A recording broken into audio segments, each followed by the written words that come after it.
তো এইকেইদিন কিবা পৰিলে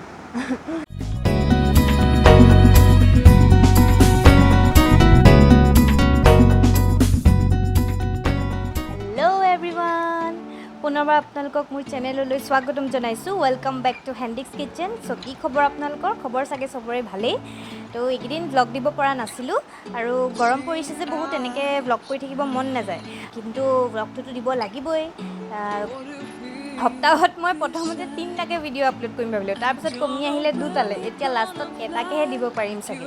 ইমান গৰম পৰিছে, তেনেকৈ মানে ব্লগ কৰি থাকিব মনেই নোযোৱা হৈছে। চ' আজি ছানডে হয় আৰু পাপাই অলপ বজাৰ কৰি আনিলে। কি বজাৰ কৰি আনিলে আপোনালোকক অলপ দেখুৱাম আৰু তাৰে আজি দুবিধমান তেনেকৈ ৰেচিপি বনাই মেলি দেখুৱাম। আৰু আজিৰ ভিডিঅ'টো যদি আপোনালোকৰ ভাল লাগে তেন্তে লাইক, শ্বেয়াৰ আৰু কমেণ্ট কৰিব। আৰু যোনে যোনে মোৰ চেনেলটো ছাবস্ক্ৰাইব কৰা নাই প্লিজ ছাবস্ক্ৰাইব কৰি দিব। চ' বেছি পলম নকৰোঁ আৰু ভিডিঅ'টো ষ্টাৰ্ট দি দিওঁ, নে কি কয়?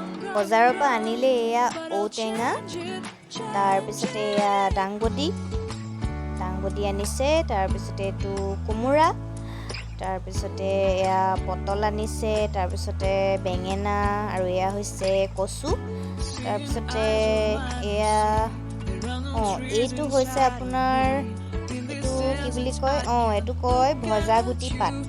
এইটো আজিলৈকে খাই পোৱা নাই, এইটো ট্ৰাই কৰিব লাগিব।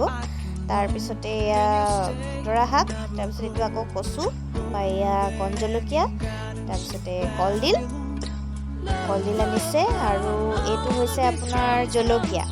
ইমান ধুনীয়া ন জলকীয়াটো, দেখিবলৈ আকৌ তিতা ভেকুৰী নিচিনাহে লাগে, খাবলৈ কিন্তু বৰ ভাল লাগে।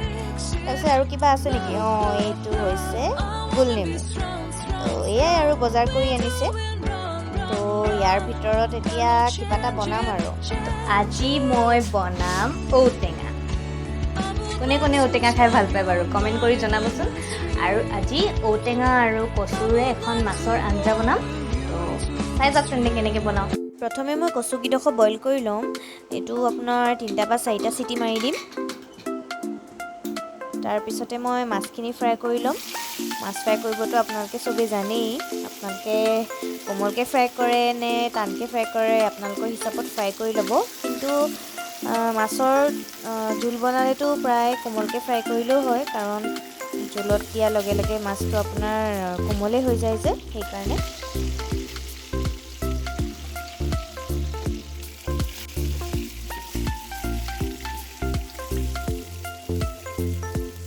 মাছখিনি ফ্ৰাই কৰা মোৰ হৈ গ'ল, এতিয়া নমাই দিওঁ আৰু।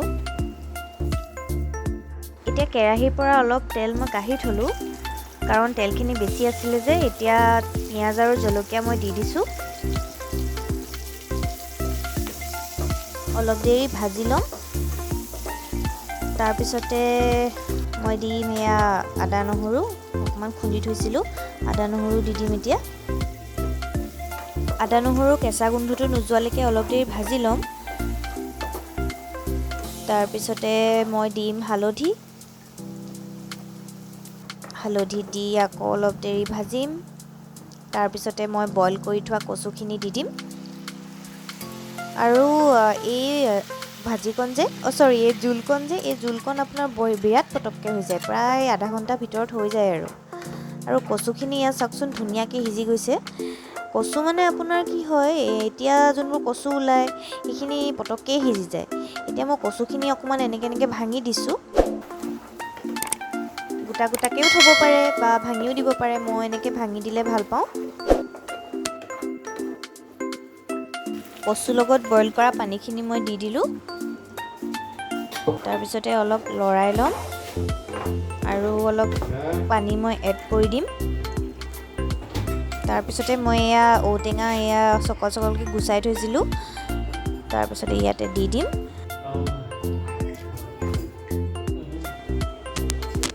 এতিয়া মই নিমখ অলপ দি দিছোঁ। তাৰপিছতে এইখিনি অকণমান লৰাই 10 মিনিটমান উতলিবলৈ দিম। এতিয়া এইফালে মই আকৌ খুতৰা শাক কাটি থৈছিলোঁ, খুতৰা শাক ভাজিম। এনেই নৰ্মেলকৈ আৰু আপোনাৰ এই নহৰু আৰু পিঁয়াজ দি, এইটো ইমানকৈ নেদেখুৱাওঁ আৰু।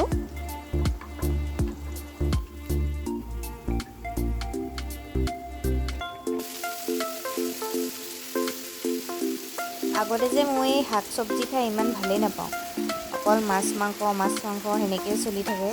কিন্তু যোৱা বছৰৰ পৰা শাক চব্জি বহুত খাব ল'লোঁ, যেনে খুতৰা শাক, লাই শাক, তাৰপিছতে সৰিয়হ শাক, তাৰপিছতে কচু, সেইবিলাক আৰু। এতিয়া গেছটো ল' কৰি আৰু অলপ দেৰি ঢাকি থৈ দিম। আমাৰ ইয়াত কিমান ৰ'দ আপোনালোকক দেখুৱাওঁ ৰ'ব, চাব হা কেনেকৈ পোহৰ হৈ যায়। নোৱাৰি, বাহিৰত থিয় হ'ব একদম নোৱাৰি। বাহিৰলৈ আহিলোঁ যেতিয়া ৰ'ব আপোনালোকক বস্তু এটা দেখাই দিওঁ। চাওকচোন কি ধুনীয়াকৈ ফুলিছে জবা ফুল, পিংক কালাৰ, পূৰা গুলপীয়া। তাৰপিছত আৰু দুটা কালাৰ আছে, দেখুৱাইছোঁ ৰ'ব। এইটো হৈছে ৰঙা, ধুনীয়া লাগে ন ঘৰত এনেকৈ ফুল লাগি থাকিলে। তাৰপিছত আৰু এজোপা আছে, ইয়াৰ ফুলকেইটা এইটো বগা। 3টা কালাৰৰ জবা ফুল আছে আমাৰ ঘৰত, বৰ ধুনীয়া লাগে ফুলবোৰ ফুলি থাকিলে।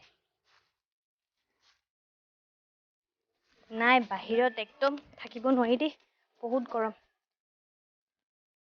আপোনালোকে কিছুমানে যে বাহিৰত কেনেকৈ কামবোৰ কৰি থাকে, হাজিৰা যোনবিলাকে কৰে, সেনেকৈ যে থাকে বাহিৰত।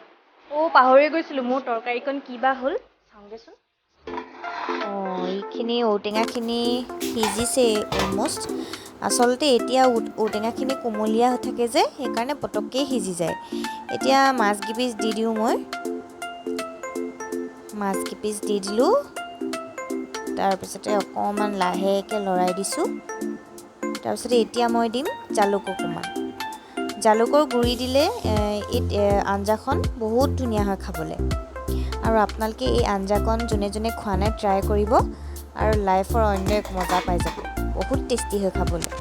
এতিয়া অলপ দেৰি ঢাকি থৈ দিম, চাওঁচোন এতিয়া কি হৈছে। এয়া ধুনীয়াকৈ উতলিছে, চাওকচোন পূৰা বককৈ উতলিছে। এতিয়া দুডোখৰমান মই ঔটেঙা ভাঙি দিম। আৰু এই আঞ্জাকণ যে আপোনাৰ একদম পটককৈ হৈ যায়, প্ৰায় আধা ঘণ্টাৰ ভিতৰত হৈ যায় আৰু খাবলৈও টেষ্টি হয়। আৰু এনেও মাছ বনালে আপোনাৰ বেছি ঝামেলা নাথাকেই। মাছকণ মোৰ এতিয়া হৈ গ'ল, চাওকচোন বিৰাট ধুনীয়া লাগিছে দেই। মোৰ মুখৰ পানী এতিয়াই পৰি গৈছে, খাই চাব আপোনালোকে। এইফালে মোৰ ভাজিকণো হৈ গৈছে, বেছিকৈ ভাজি নাথাকোঁ আৰু। এইফালে অকণমান মানে আপোনাৰ ড্ৰাই হৈ গ'লে ভাল নালাগে, অকণ পানী হৈ থাকিলে ভাল লাগে। এয়া হৈছে মোৰ আজিৰ থালিখন। এইখন হৈছে খুতৰা শাক ভাজি উইথ জলকীয়া, তাৰপিছতে কচু ঔটেঙা মাছ, তাৰপিছতে এয়া কাচকল ফ্ৰাই আৰু নৰসিংহ বেচন ফ্ৰাই। এইখিনি নেদেখুৱালোঁ আৰু আপোনালোকক। তো এইখন হৈছে মোৰ আজিৰ ধুনীয়া থালিখন। চ' ভাতটো খাই দিওঁ মই। টেষ্ট কৰি চাওঁ।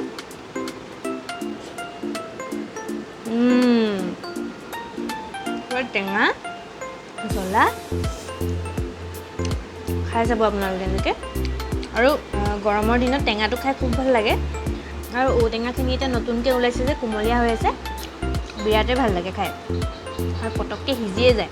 এইয়া আমাৰ ঘৰত আহে পখিলী বাই আহক, আহা, কৈ দে মোক চেনেলটো ছাবস্ক্ৰাইব কৰি দিবলৈ, কৈ দে আকৌ। কি কাম? চুমিৰ চেনেলটো বৰ ধুনীয়া নহয়, কৈ দে চুমিৰ চেনেলটো ছাবস্ক্ৰাইব কৰি দিব। ছাবস্ক্ৰাইব কৰি দিব, আৰু লাইক কৰি দিব, কমেণ্ট কৰি দিব। ধন্যবাদ। তো আজিলৈ তেন্তে ভিডিঅ'টো ইয়াতে এণ্ড কৰোঁ, কাৰণ মোৰ বহুত কাম আছে। ভিডিঅ' এডিট কৰিব আছে, থাম্বনেইল বনাব আছে, তাৰপিছত আপলোডো দিব আছে। আৰু এটা ইণ্টাৰেষ্টিং কথা কি জানেনে, আপলোড দিবলৈ মই পথাৰৰ ৰাস্তাত যাব লাগে, কাৰণ আমাৰ ঘৰত নেটৱৰ্কৰ ইছ্যুটো বহুত আছে। কেতিয়াবা আপোনালোকক দেখুৱাম বাৰু ভিডিঅ' কৰি, ক'ত গৈ মেলি মই আপলোড কৰোঁ। চ' সেয়াই আৰু আশা কৰোঁ সোনকালে লগ পাম।